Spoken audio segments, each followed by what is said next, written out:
अन्नदाता। पग पग पर है संग तुम्हारे अन्नदाता।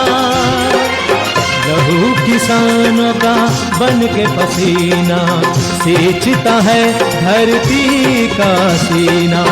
मेहनत का तेरी हक दिलवाने, नई तकनीक नई खोज बताने। पशुधन को गुणवान बनाना, पौध सुरक्षा को सिखलाना, खेती के सब गुर समझाने, भारत का सरताज बनाने। हाथों पहरी है संग तुम्हारे अन्नदाता अन्नदाता। नमस्कार, मैं हूं आपके साथ विभा उपाध्याय और आप सभी दर्शकों का अन्नदाता कार्यक्रम में स्वागत करती हूं। हमारे देश का किसान जन का पोषक है, वो श्रम का देवता है, अन्नदाता है। उसमें ही भारत की आत्मा निवास करती है और ऐसे ही किसानों की प्रगति के लिए हम खेती बाड़ी से जुड़ी हुई बहुत सी नई लाभकारी जानकारियां हर रोज सुबह लेकर आते हैं। तो चलिए कार्यक्रम शुरू करने से पहले देखते हैं क्या है आज के अन्नदाता में। गुट्टी विधि से अमरूद के नए पौधे तैयार करना है काफी आसान।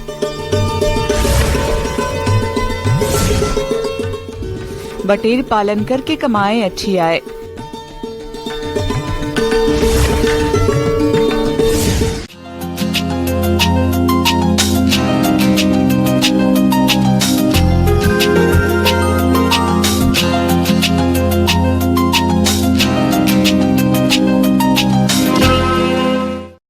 किसान भाइयों, आजकल बाजार में अमरूद की एक से बढ़कर एक प्रजातियों के पौधे मौजूद हैं, जिनसे नए पौधे तैयार करने की सरल और आसान विधि है, जिसे हम गुट्टी विधि के नाम से जानते हैं। इस तकनीक से किसान खुद अपने स्तर पर अमरूद के पुराने वृक्षों से नए पौधे बड़ी आसानी से तैयार कर सकते हैं। तो चलिए गुट्टी विधि से पौधे तैयार करने के बारे में जानते हैं डॉक्टर संचिता घोष से।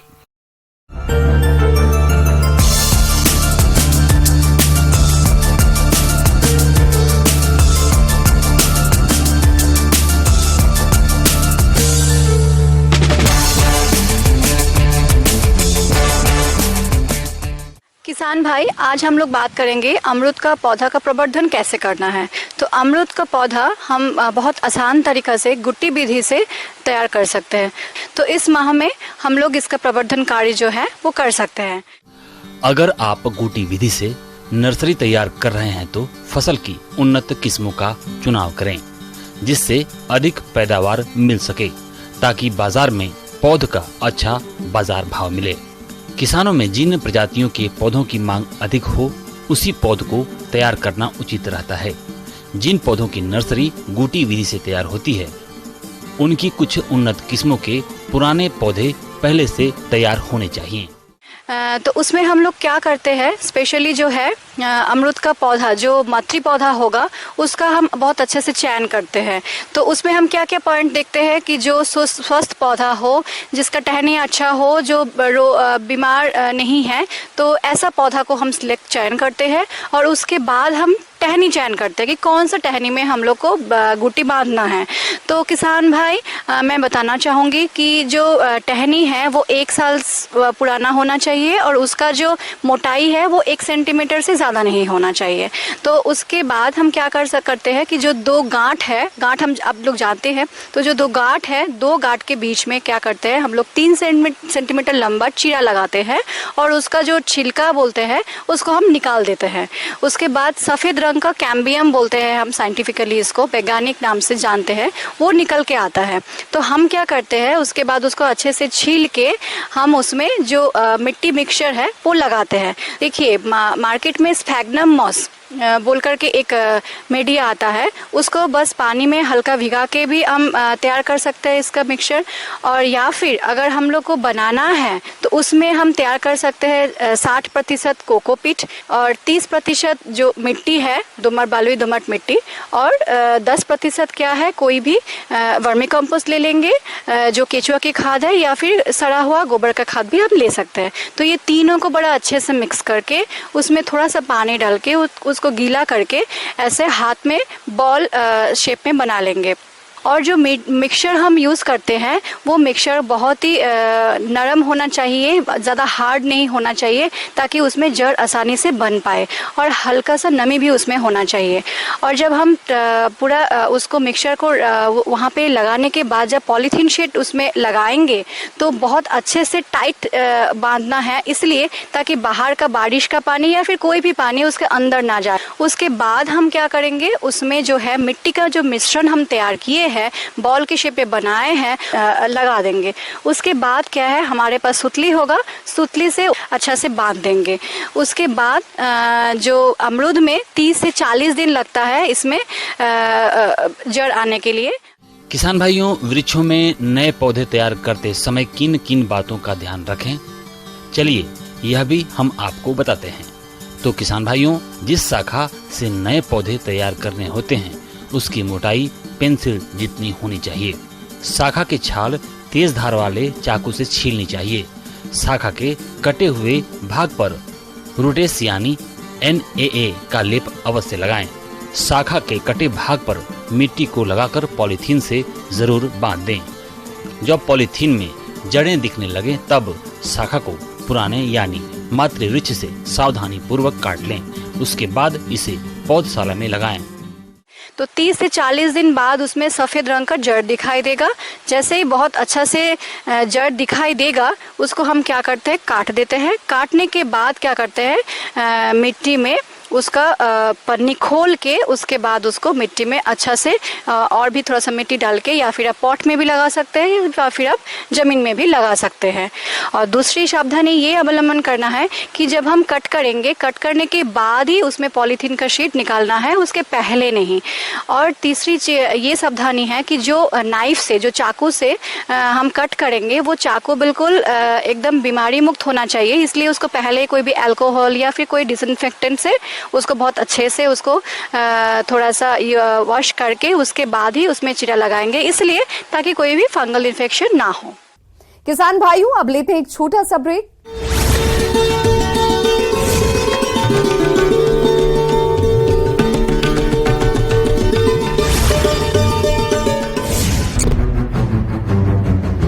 लगा दिया। इस पूरे मामले की सूचना मिलने पर पुलिस एक्शन में आई और पूरा जाम खुलवाया।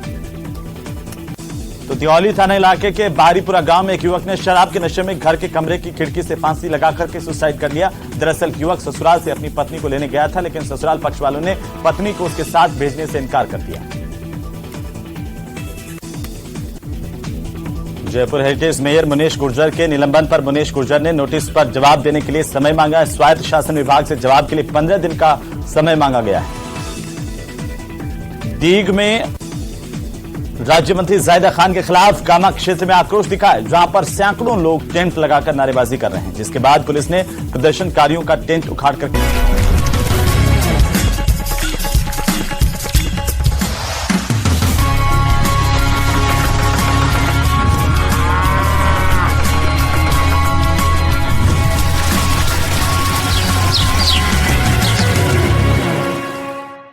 ब्रेक के बाद आप सभी दर्शकों का अन्नदाता में स्वागत है।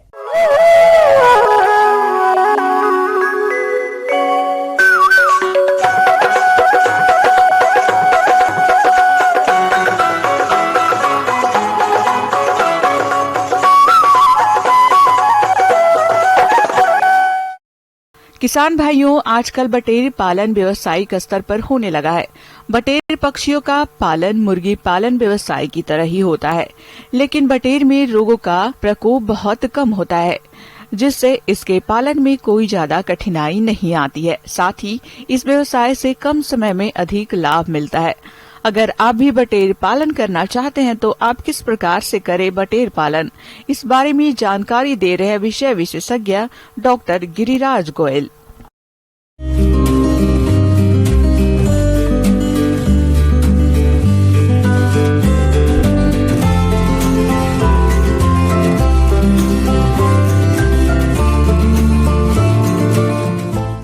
किसान भाइयों, आज हम बात करेंगे एक बहुत ही नई पद्धति है, बटेर पालन। वर्तमान में देश के विभिन्न हिस्सों में बटेर पालन पर बहुत जोर दिया जा रहा है, क्योंकि उसके दो मुख्य कारण हैं। क्योंकि बटेर का जो उत्पादन चक्र है वो बहुत छोटा होता है, बहुत कम उम्र में ये अंडा उत्पादन प्रारंभ कर देती है एवं मांस उत्पादन के लिए भी ये 6 सप्ताह की उम्र में तैयार हो जाती है। उसके साथ साथ में इसमें जो लागत है वो भी बहुत कम है। और तीसरा महत्वपूर्ण कारण है कि उपभोक्ताओं में इसकी विशेष मांग है, क्योंकि इसके मीट का जो सॉफ्टनेस है वो भी बहुत अच्छी है और अंडे में कोलेस्ट्रॉल और की मात्रा बहुत कम है और प्रोटीन की मात्रा भी उच्च है। यहाँ पर एक चीज़ विशेष ध्यान देने योग्य है कि जो पालने के लिए जापानीज बटेर, इसका पालन आपको करना चाहिए और यही हमारे नियमों के अनुरूप है। जो जंगली बटेर हैं उसका पालन शासकीय नियमों के विपरीत है और वो वाइल्ड वैरायटी में आती है, वाइल्ड नस्ल में आती है, जंगली वैरायटी में आती है। बटेर पालन के लिए फराओ, इंग्लिश सफेद, ब्रिटिश रेंज, कैरी, उज्जवल और जापानी कोयल अच्छी नस्ल है। इनका पालन भी किसान कर सकते हैं। चूजा रखे गए आवास में रोशनदान और खिड़कियों का होना बहुत जरूरी होता है, ताकि उन्हें एक समान हवा और रोशनी मिल सके। बटेर के चूजों को आरंभ में 29 घंटे प्रकाश की जरूरत होती है। गर्मी की व्यवस्था के लिए बिजली का बंदोबस्त करें, साथ ही ठंड के दिनों में चूजों का खास ख्याल रखें। तो बटेर को जो छोटा बच्चा है वो उसका वजन 1 दिन की उम्र में 7 से 8 ग्राम रहता है। इसके अंडे का वजन 10 से 12 ग्राम रहता है और जो वयस्क बटेर है उसका वजन 200 से 250 ग्राम रहता है। इसमें एक महत्वपूर्ण बात है कि बटेर की जो मादा है उसका वजन इसके नर से हमेशा ज़्यादा होता है और बटेर का जो अंडा उत्पादन है वो 6 सप्ताह की उम्र में प्रारंभ हो जाता है और यदि मांस के लिए आपको बटेर का उत्पादन करना है तो वो भी 6 सप्ताह की उम्र में 200 से 250 ग्राम इसका वजन प्राप्त हो जाता है और आप इसको मार्केट में विक्रय कर सकते हैं।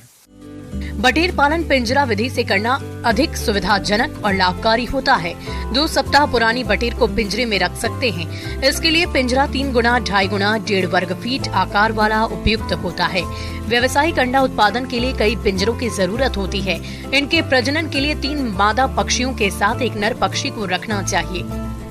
और इसके साथ साथ में चूंकि बटेर जो छोटा जानवर है और लीटर के संपर्क में ज़्यादा रहता है, तो इसलिए इसके जो बाड़े में साफ सफाई की बहुत आवश्यकता है। बरसात के समय आप निश्चित रूप से देखें कि इसमें बाड़े में पानी का रिसाव ना हो, कहीं से सीपेज ना हो, नहीं तो गीला होने से इनमें प्रॉब्लम होती है। इसके साथ साथ में बारिश के समय और सर्दियों के समय इनके बाड़े के जो साइड में खिड़कियाँ हैं उनमें पर्दे लगा दें, क्योंकि इनमें थोड़ा ठंड की भी समस्या रहती है।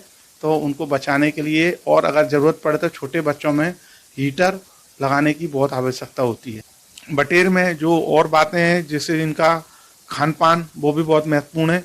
तो इनका खान पान के लिए भारतीय कृषि अनुसंधान परिषद द्वारा भी मानक तय किए गए हैं, जिसमें करीब 16% से 20% तक प्रोटीन की मात्रा आपको उम्र के अनुसार रखनी है। छोटी उम्र में ज़्यादा प्रोटीन और जैसे जैसे उम्र बढ़ती जाती है तो आप इनको 16% प्रोटीन और 2600 किलो कैलोरी ऊर्जा का आप दाना उपलब्ध करा सकते हैं और जिससे कि इनका उत्पादन उच्च बना रहता है। बटेर की अच्छी गुणवत्ता के लिए आहार भी अच्छी मात्रा में देना होता है।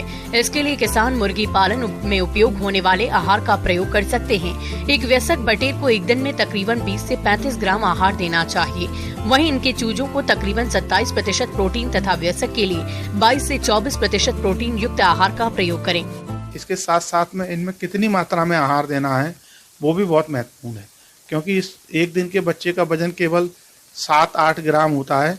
तो ऐसी स्थिति में आपको एक बटेर को 2 से 3 ग्राम दाने की आवश्यकता होती है। यहाँ पर इनमें दाने में एक खास बात याद रखनी है कि इनके जो दाने का साइज है वो बहुत छोटा रखना है, बहुत बारीक रखना है। मुर्गी के जो दाना है उससे करीब आधे से भी कम, क्योंकि इनका साइज, बॉडी का साइज छोटा है, तो इनको छोटा दाने आसानी से ये उसको चबा पाती हैं और आसानी से उसका पाचन हो पाता है, जिससे कि इनकी उत्पादन क्षमता उच्च बनी रहती है और इनके शरीर में जो दाने में जो न्यूट्रिएंट हैं उनका अच्छे से अवशोषण होता है और पूरा दाना जो है इनकी उत्पादकता में काम आता है और उसकी जो अवशेष हैं वो कम से कम फीसिस में बाहर निकलकर उसका अधिकतम उपयोग ये बटेर कर पाती है। इसके साथ साथ में गर्मियों के समय इनके दाने और पानी के बर्तन को साफ रखें। सुबह के समय, ठंडे समय में इनको दाना दें, पानी दें, जिससे कि दोपहर में इनको, चूँकि गर्मी के कारण दाना खाने की इच्छा नहीं होती है, इसलिए ठंडे समय में सुबह और शाम इनको दाना उपलब्ध कराएं। किसान भाइयों, यहाँ पर एक और बात आपको याद रखनी है कि बटेर में जो वैक्सीनेशन है वो भी बहुत महत्वपूर्ण है। चूँकि इसकी उत्पादन क्षमता उच्च होती है, इसलिए इसमें कुछ बीमारियाँ होती हैं, तो आपको निश्चित रूप से इसमें रानीखेत नामक बीमारी का टीका नियमित अंतराल पर, लगभग 2 माह के अंतराल पर आपको इसमें लगाते रहना है। इसके साथ साथ में बटेर में आपको विटामिन, जैसे विटामिन बी कॉम्प्लेक्स का इस्तेमाल भी आपको करना होता है, विशेष रूप से जब ज़्यादा सर्दी पड़ती है, ज़्यादा गर्मी पड़ती है और बरसात के समय, क्योंकि बटेर छोटा होने के कारण और ये इसमें कई प्रकार की बीमारियां, विशेष रूप से कोक्सीडियोसिस और रानीखेत, ये दोनों आने की संभावना रहती है। इसलिए इनके दाने में कोक्सीडियोस्टेट नामक दवाई भी आपको, जैसे कि लासोल एसिड, मोनेंसिन और डाइक्लोराजोल, ये आपको अवश्य इनके दाने में मिला देनी चाहिए, जिससे कि इनमें कोक्सीडिया की बीमारी से बचा जा सके। और हम ये चाहेंगे कि किसान भाई बटेर का उत्पादन करें, बटेर को पालें और बटेर की उपलब्धता के लिए आप केंद्रीय पक्षी अनुसंधान संस्थान के जो पशु चिकित्सा विज्ञान विश्वविद्यालय हैं वहां पर आप संपर्क कर सकते हैं और इसको पाल के अधिक से अधिक लाभ प्राप्त कर सकते हैं। आगे और भी हैं खेती बाड़ी से जुड़ी हुई बहुत सी रोचक जानकारियां। यहां रुकेंगे एक छोटे से ब्रेक के लिए।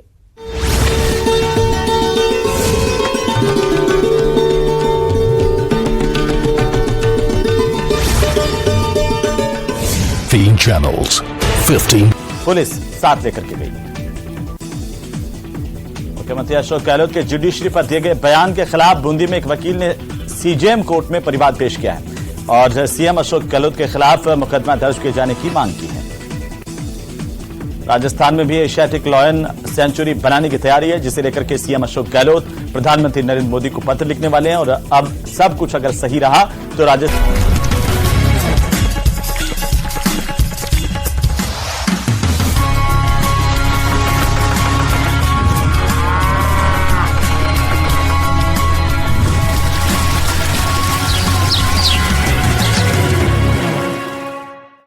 ब्रेक के बाद एक बार फिर से आप सभी दर्शकों का अन्नदाता कार्यक्रम में स्वागत है।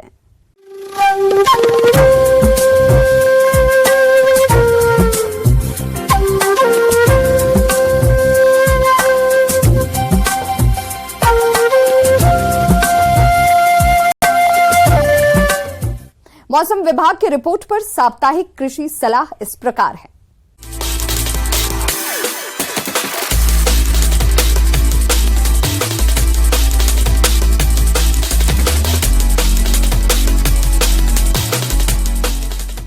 मौसम के मिजाज को देखते हुए किसान भाइयों को सलाह दी जाती है कि प्रदेश के जिन किसानों ने मूंगफली की फसल लगाई है उनकी फसलों पर इस समय टिक्का रोग दिखाई दे रहा है।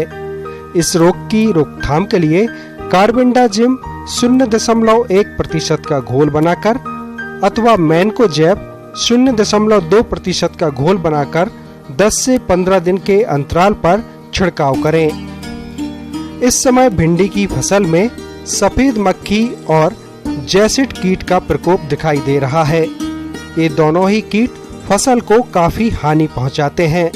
अगर कीटों की संख्या कम है तो शुरुआती अवस्था में 5% नीम के बीज का अर्क अथवा नीम का तेल 5 मिलीलीटर 1 लीटर पानी के हिसाब से घोल बनाकर छिड़काव करें। इस समय नींबू के बागों में रस चूसने वाले कीटों का प्रकोप अधिक होता है।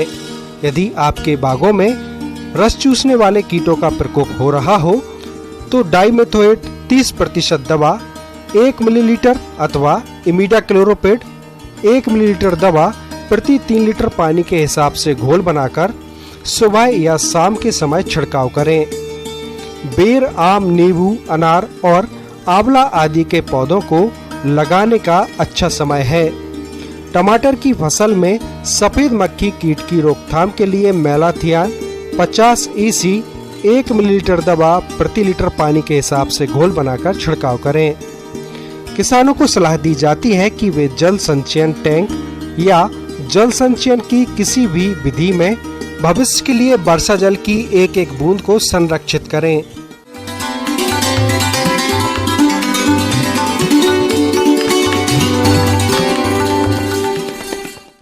आइए जानते हैं अन्नदाता निःशुल्क फोन के माध्यम से पूछे गए समस्याओं का समाधान। आज के अन्नदाता हेल्पलाइन में जिस प्रश्न को कार्यक्रम में शामिल किया गया है उसे पूछा है गांव मलसीसर जिला चुरू के किसान भवानी सिंह ने। आप फसलों में लग रहे सफेद लट के नियंत्रण पर जानकारी चाहते हैं तो भवानी सिंह जी आपकी जानकारी के लिए प्रस्तुत है कार्यक्रम का यह अंश।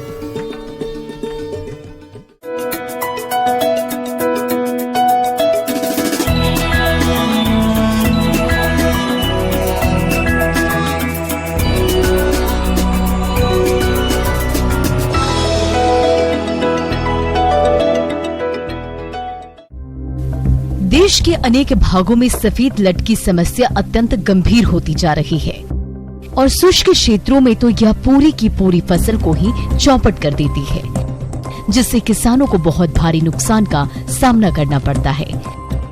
इसके भयंकर प्रकोप से कई फसलों की खेती पर प्रश्न चिन्ह लग गया है।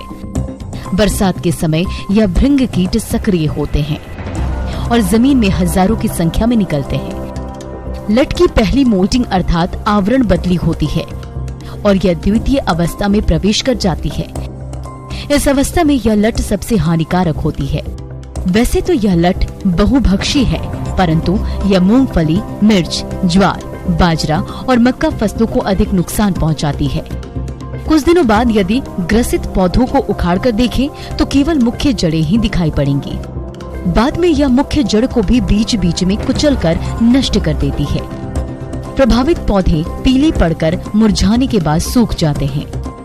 राजस्थान में मूंगफली की फसल में इस कीट से 50 से 100% तक का नुकसान देखा गया है। एक लट अपने आसपास के करीब 5 से 7 पौधों की जड़ों को खाकर उन्हें सुखा देती है।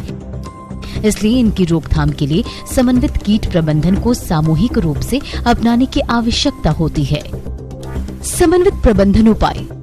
कहा जाता है कि उपचार से रोकथाम भला।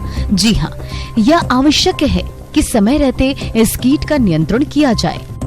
इसके लिए मानसून पूर्व या मानसून की पहली वर्षा के साथ जब पौड़ शाम को बाहर निकलकर झुंड में उड़ान भरते हुए पोषक पेड़ों पर पहुंचे तो इन पेड़ों के नीचे प्लास्टिक सीट या चादर बिछाकर पेट्रोमैक्स के प्रकाश से रात को करीब 8 से 9 बजे लंबे बांस के डंडों से पेड़ की डालियों को हिलाकर पौड़ नीचे गिराए और उन्हें एक एक करके मिट्टी के तेल युक्त पानी में डालकर मारे या जला दे।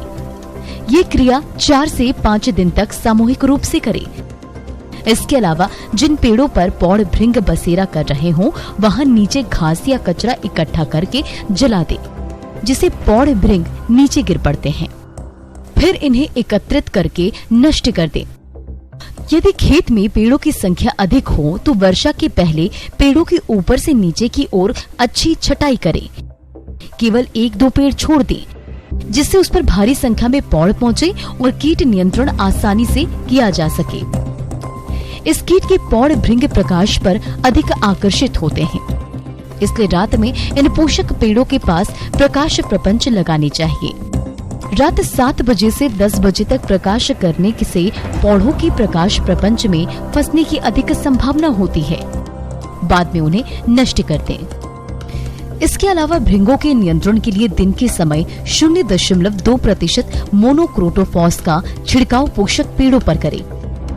कीट के भृंग नियंत्रण के समय यह ध्यान रहे कि किसानों का यह प्रयास सामूहिक रूप से होना चाहिए, अन्यथा भृंग का प्रभावी नियंत्रण नहीं होगा। इस लट के प्रभावी नियंत्रण के लिए गर्मियों में मिट्टी पलटने वाले हल से जुताई करें, जिससे कि इस कीट की प्योपा और सुंडियां बाहर आ जाती है और उन्हें पक्षी खा जाते हैं। हमेशा अच्छी तरह से सड़ी हुई गोबर या कंपोस्ट खाद खेतों में डालें, क्योंकि इनके भृंग ऐसे जगहों पर अंडे देती हैं। मूंगफली वाले क्षेत्रों में जहां पर सफेद लट की समस्या अधिक हो तो वहां 1-2 साल तक ग्वार, अरहर, तिल और लोबिया उगाएं, क्योंकि इन पर सफेद लट का असर कम होता है। गन्ने की जड़ें गहरी होती है, इसलिए उस पर भी प्रकोप कम होता है। फसल की बुआई के समय मूंगफली के बीजों को इमिडोक्लोप्रिड 3 मिलीलीटर प्रति किलो बीज की दर से उपचारित करना उपयोगी पाया गया है। किसान भाइयों, यदि आप इन बताए गए उपायों को अच्छी तरह से अपनाते हैं तो न केवल आप सफेद लट का नियंत्रण कर पाएंगे, बल्कि आप फसलों से अधिक पैदावार भी ले पाएंगे।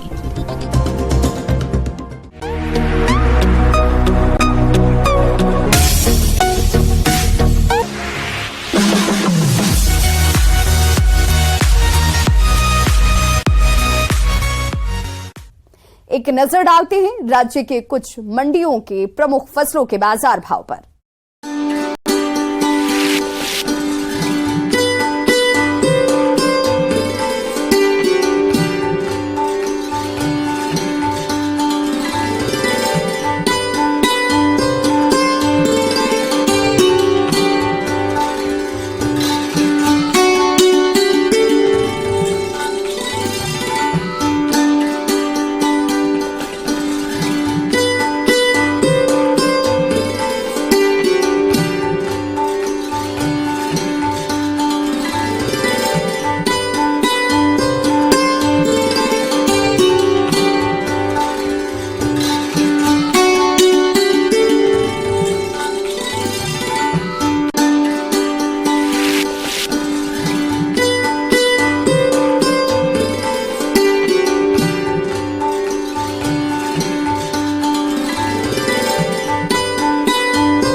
किसान भाइयों, कृषि संबंधित समस्या और सुझावों के लिए आप हमें इस पते पर संपर्क कर सकते हैं।